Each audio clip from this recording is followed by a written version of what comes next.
the Trend bearing guided cutter range. They can be used for a variety of applications, like moulding curved or straight-edged workpieces, trimming veneers and laminates, copy profiling using templates, and accurate jointing operations. The bearing is often fitted to the end of the cutter, where it can run along the edge of a workpiece. Bearings can also be fitted on the shank, or arranged on an arbor with other components, like groovers or spacers.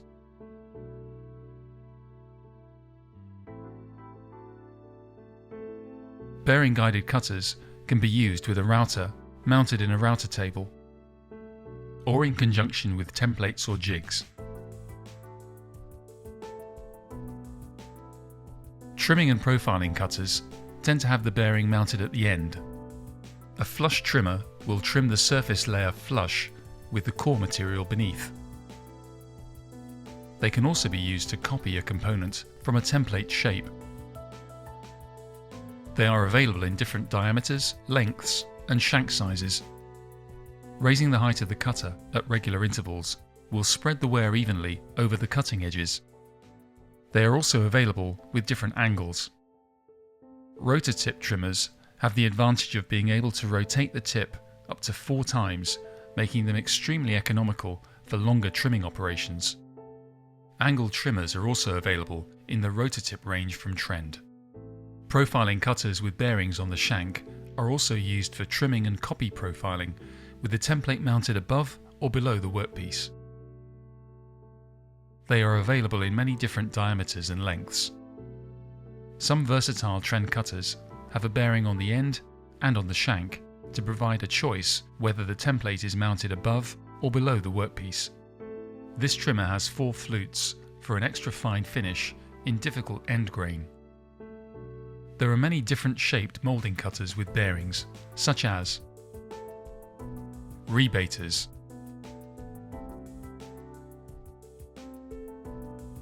ovalos and roundover styles, classic OGs,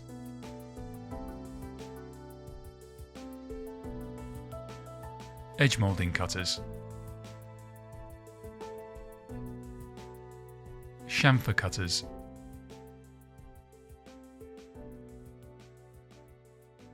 radius and cavetto molds, beads and reeds cutters, large panel moulding cutters, and solid panel moulders for decorating doors and drawer fronts. Basic shape cutters are also available with shank-mounted bearings. Bearings provide precision and accuracy for jointing operations such as finger jointing cutters and profile scribing cutters for panel door frames. The bearing ensures that the depth of the groove and the tenon is consistent. The bearing also enables curved rails to be routed. Shims are often supplied to alter the thickness of the groove and tenon and are placed above or below the bearing. Shoulder scribing joints for door and window frames can be achieved with bearing-guided cutters. Trend slotter systems.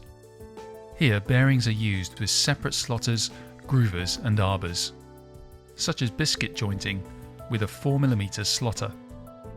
The size of the bearing can be changed to suit the size of the biscuit required. Working from the edge with a bearing and a slotter gives a superior and quick result, such as tongue and groove jointing with a loose tongue, and grooving to accept edge inserts, window seals, or fire door strips.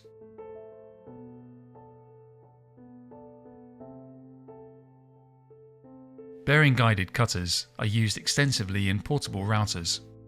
They're ideal for irregular shaped workpieces as it makes moulding the edge very easy.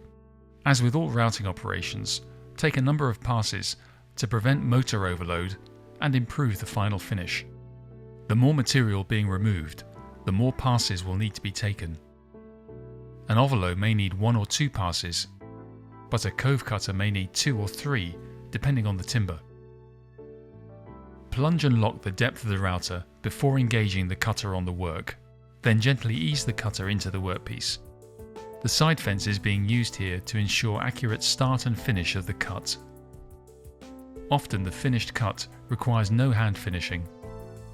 To prevent tipping, an offset base can be used, or use the router on its side. Here a perfect flush finish can be achieved with a standard flush trimmer. Bearing guided cutters are also ideal in a router fitted to a router table. When using large panel raising cutters, reduce the router's RPM. Take a number of passes at increasing depths. A lead-on pin is essential to prevent snatching. Use a work holder on small or very narrow sections for safety. End blocks help guide the bearing to achieve the best finish on the end corners. Moulding long lengths of timber is often easier on a router table compared to portably. Often when the workpiece is not perfectly straight, a back fence cannot be used, but a bearing guided cutter is then ideal. The bearing can be used to set flush the back fence on a router table using a steel rule. Using a router table with a back fence and guard is a naturally safer working method.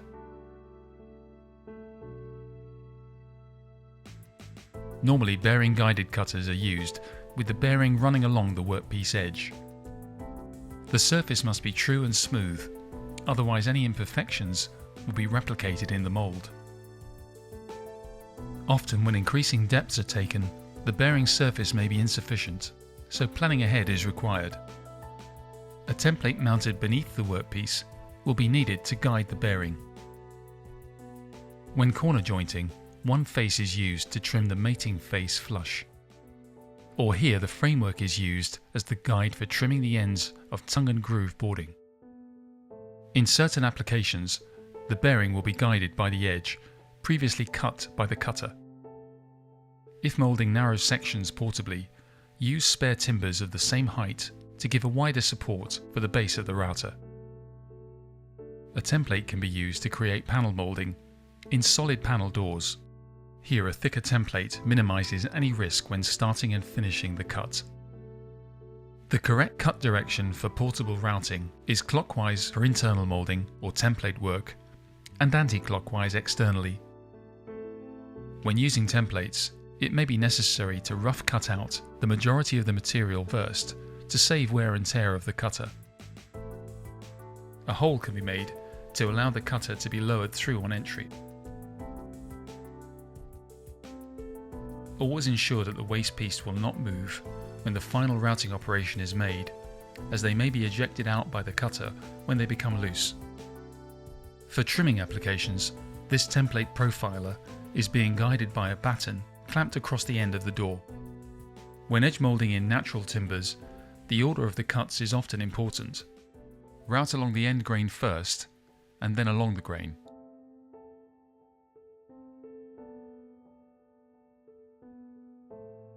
Most conventional types of bearing cutters have the bearing fitted to a spigot on the end of the cutter. The high-speed bearings have integral dust shields and are secured by hex screws. Bearings can also be fitted onto the shank and are retained with a collar.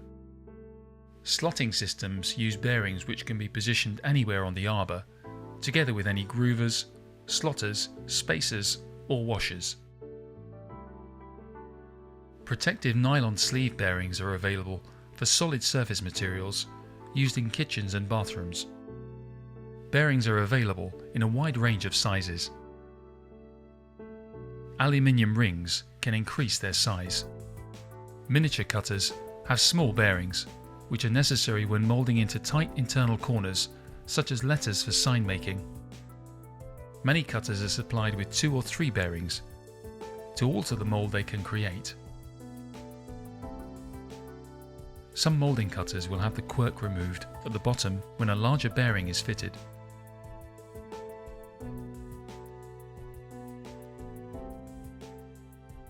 Rebate sets can be used with a number of bearings to change the rebate width. The rebate height is controlled by the router's plunge.